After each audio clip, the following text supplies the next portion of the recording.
All right.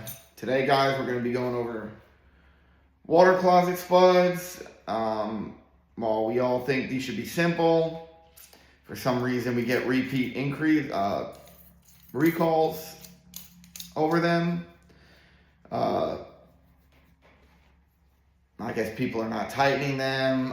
People are removing the flush valves incorrectly. Possibly not disconnecting the vacuum breaker tube from the actual flush valve assembly when they are pulling a toilet. So a couple of things. Very common place that toilets are going to leak is going to be from this right here.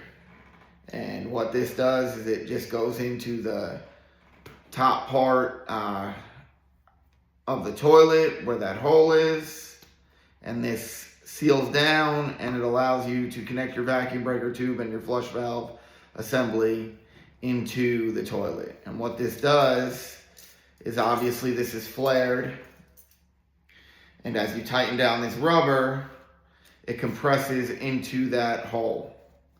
A big thing that I see is these are not getting tightened down quite enough. Also, we are not cleaning the surface of the toilet when we are removing the old one. So we're leaving that grime and that slime all in there, and then just trying to pop this in there. And I mean, that could definitely contribute, just kind of acting as a lubrication to allow this to slip out. I have seen a few toilets that have like special sizes. Like I think they were Toto's or Sloan's, and they had a weird size. That wasn't what we what we normally carry. So I think that a lot of the main reasons are going to just be that these are not being tightened down enough. And I think that we are not removing, when we're pulling a toilet, we are not removing the other components correctly, which is causing these to pull out. A big thing on removing these, a lot of times you will loosen this nut and it still won't want to come out when you're removing the old one. And that is because this rubber piece in here will swell.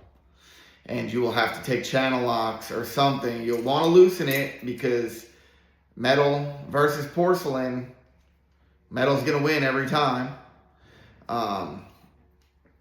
So you'll definitely want to loosen it, and then you'll just grab it with your channel locks and you'll pull it out. And it will come out. You might have to tug on it pretty hard. I see a lot of people want to try and cut them out or something like that. You shouldn't have to. What is happening is this piece of rubber right here has swelled up and it doesn't want to allow it to come out. You shouldn't have to cut it. You should be able to yank it out with some channel locks, as long as you have the top nut loosened, because it went in and this brass didn't swell. This brass didn't get any bigger. It will come back out.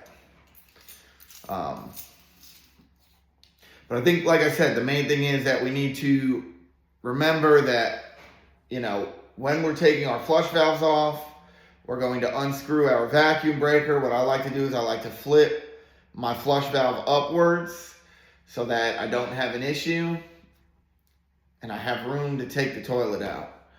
I think a lot of times people are not completely separating that, or they are, removing the nut from the top, the nut that seals the vacuum breaker tube to the flush valve assembly. They'll remove that, but they won't either remove the flush valve or they won't flip it upwards.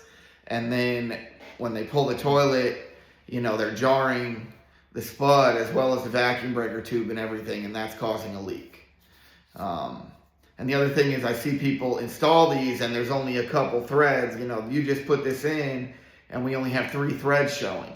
That should never be the case. This should tighten down significantly, and you should have quite a few more threads showing than just 3 or 4. And that's all I really got on the spud. We'll talk about everything else off camera.